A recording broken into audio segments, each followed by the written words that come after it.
de toutes les femmes qu'il s'agit. Et c'est de cette loi dont nous ne voulons plus qu'il s'agit. Nous ne faisons pas ici le procès d'une loi.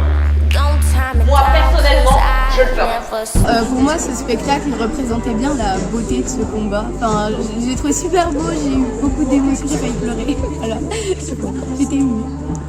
Moi, j'ai adoré la mise en scène dans le sens où c'était pas juste le procès. En fait, il y avait aussi l'après de ce que cette dame elle est devenue. Et il y avait aussi plein d'images d'archives et je trouve ça génial voilà, de pouvoir vraiment voir à quoi ça ressemblait à l'époque. J'ai trouvé ça très bien d'avoir fait un peu d'histoire parce qu'il y a encore des inégalités dans le monde. Et vive la sororité et vive les femmes.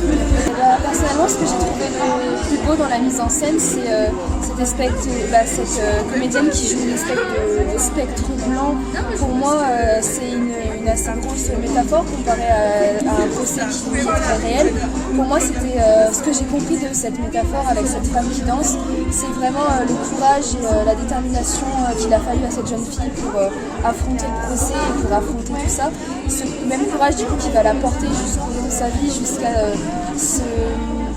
ce discours qu'elle porte pour expliquer sa vie, et le même courage qui va l'aider à élever sa fille dans de meilleures conditions et qui va elle-même porter sa fille pour affronter la vie en tant que femme, parce que c'est un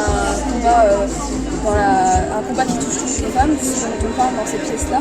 Et je pense que c'est pour ça d'ailleurs qu'elles dansent ensemble à la fin, c'est parce que c'est un courage qu'on doit tout avoir, et on doit tous être solidaires entre nous pour ce genre de combat.